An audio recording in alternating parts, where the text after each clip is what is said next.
थौजी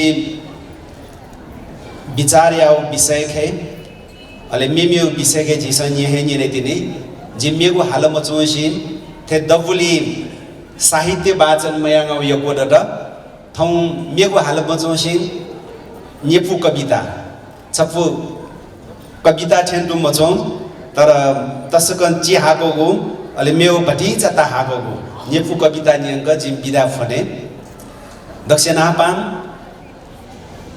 मेघमिग तिनीरग सर्वदलीय बैठक सिंहदरबारे जोगुम अले आना छौम्बले पलख खे काचाक्क वगु ठो कविता मखो काचाक्क वगु भाव दाम जिन गिवेउ गुतया नेपाल भाषा मखो नेपाली भाषा है ओइ सिंहदरबार यहाँ आउन बहुलाउने आएपछि झनै बहुलाउने निस्केपछि बहुलाउने फेरि पस्नलाई बहुलाउने के छ ह तिमीसँग त्यस्तो के छ ह तिमीसँग त्यस्तो नाम चाहिँ राखिएन किन तिम्रो बहुला दरबार ठुलिए जग्गा अले मेओ छपो पटी जताहा बल्लाको न्योदेश ठो कविता ठेलतुण्डग चोम झिठायाओ थो सांस्कृतिक सामाजिक अले सभ्यताली से स्वाफुदौपति छुमपटी जा खात खागोटेटा जिम मिलियंग चिनाख ठेन चोंग जग जिन चोयाओ ख थाना खोपेयाफुम अले सोनी गयाफुम सकसिन सिउ थानायाओ छौ बानलाओ अथवा छनायाओ सभ्यता संस्कृतिले से सम्बन्धित छपु छगु जे खुशी ब्रह्मायणी खुशी ख वो ब्रह्मायणी खुशी मिम्यो खुशी जुजुम जे मनोहरा अले बागमती जुजुम वानी वहे ब्रह्मायणी खुशी थो भक्तपुर नगर लिसियाओ सभ्यता अथवा संस्कृति समाज अले थनायाओ जनजीवन लिसि स्वाफुदौ वो खुशियाओ विषय खे वो खुशी लिसि स्वाफुदौ विषय खे जिन छुमपटी जा चोयाम ठगियाओ नाङ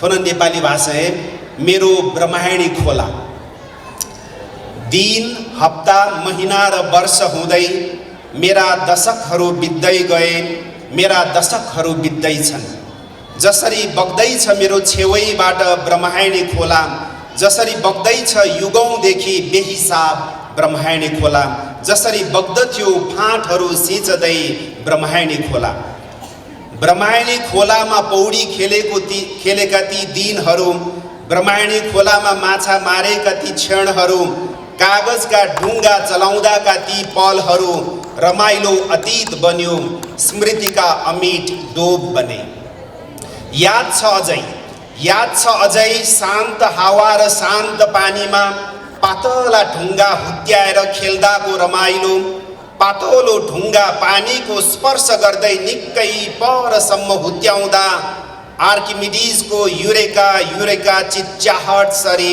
आफै विजय मुद्रामा उफ्रिदाको आनन्द आजसम्म पनि अनुभूत हुँदैछ तिमीले बगाउँदै ल्याएका प्रत्येक ससाना ढुङ्गालाई बाल्यकालको आफ्नो प्यारो खेलौना सम्झेको छु तिमीले दिएको अमूल्य उपहार ठानेको छु ब्रह्मायणी खोला जल जमिन जीवन सम्बन्धको सूत्रधार मेरो पहिलो विज्ञान प्रयोगशाला तैरिने र डुब्ने नियमको शिक्षक पानीको वेग तथा शक्तिको सचेतक जीवन र जगतको प्रारम्भिक उद्घोषक ब्रह्मायणी खोला मेरो बालापनको साथी ब्रह्मायणी खोला मेरो बालापनको दर्पण ब्रह्मायणी खोला एउटा वरदान एउटा जीवनदान परिश्रमी किसानको रक्त नली मेरो बस्तीको मेची महाकाली मेरो बस्तीको कोशी कर्णाली ब्रह्मायणी खोला असंख्य मानिसहरू नुहाउन बस्दा दिदीबहिनीहरू लुगा कपडा धोइरहँदा आमाहरू घरका भाँडा बर्तन धोई पखालिरहेको देख्दा किसानहरू खेतबाट फर्केर हात मुख धोइरहँदा र घर लानु अघि कुतो कोदाली चिटिक्क पार्दै गर्दा लाग्थ्यो तिमी एउटा असली सफाई कार्यकर्ता लाग्थ्यो तिमी सफाई आन्दोलनका रचयिता ब्रह्मायणी खोला अरु धेरै भन्दा बढ्ता अथक किसान कार्यकर्ता लाग्छ भोक विरुद्ध लड्दै गरेको सच्चा कामरेड लाग्छ। गरिबी विरुद्ध निरन्तर युद्धको शङ्खनाद गर्ने जोधाहा लाग्छ। दिन रात नबनी खेत खलिहान पुगिरहने, झुपडी गल्लीसम्मै अन्नपात पुर्याइरहने, मेहनत गर्नेलाई भोकै कहिल्यै नराख्ने, काम गरी खानेको सुख दुःखमा हरपल साथै रहने। ब्रह्मायणी खोला, तिमीले असंख्यको भोक प्यास मेटेथ्यौ, तर आज आफै निकै दुब्लाउँदैछौ। असंख्यलाई सफा चिटिक्क पारेथ्यौ, तिमी आज आफै निकै मैलिँदैछौ। असंख्यलाई बास आस सास दिएथ्यौ, आज कैयौं चराचुरुङ्गीहरूबाट समेत त्यागिँदैछौ। ब्रह्मायणी खोला, तिमी एउटा जीवन दर्पण, तिमी एउटा जीवन दर्शन।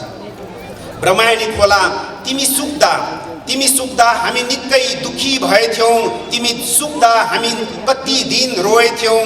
हर हर महादेव पानी देऊ भनी जुलुस नै गएथ्यौं। ठुली ब्रह्मायणीसम्मै पुगेर चिन्ता जाहेर गरेथ्यौं।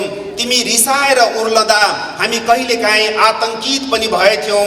तिमीले बगर नै बगाएर लग्दा कतिले सरापेथे। तिमीले बाली नाली समेत बिगार्दा कतिले धिक्कारेथे। हो, तिम्रो र मेरो सम्बन्ध, द्वन्द्व र प्रेमको उत्कृष्ट कथा। कहिले म रोएँ, कहिले तिमी रोयौ, कहिले मैले हँसाएँ, कहिले तिमीले हँसायौ। ब्रह्मायणी खोला, तिमीले र हामीले एउटा वास्तविक जीवन बाँच्यौं। तिमी र हामीले एउटा जीवन्त सम्बन्ध गाँस्यौं। तिमी र हामीले एउटा सार्थक नाता जोड्यौं। कहिले हाँस्यौं, कहिले रोयौं, कहिले नाच्यौं, कहिले गायौं। ब्रह्मायणी खोला, चाडबाडका पुष्प नैवेद्य बोकेर नाच्दै बगेको मैले कैयौं पटक देखेको छु। उत्सवका गीत गुनगुनाउँदै कुदेको सुनेको छु। बिछोड विरह र वेदना बोकी सुकाउँदै हिँडेको देखेको छु। अन्तिम विदाईको अस्तु लिएर शोक धुन गुन्जाउँदै बगेको देखेको छु। ब्रह्मायणी खोला, तिमी जन्म, जिन्दगी र मृत्युको साक्षी। हरेक मोहनीको नवमीमा महिषासुर अर्थात् खमेले ब्रह्मायणी खोला तर्ने बेला तिम्रो रौद्र रूप मैले नजिकबाट देखेको छु। महिषासुर वध पश्चातको तिम्रो विजय नाचसँगै मैले पनि हर्षोल्लासपूर्वक नाचेको छु।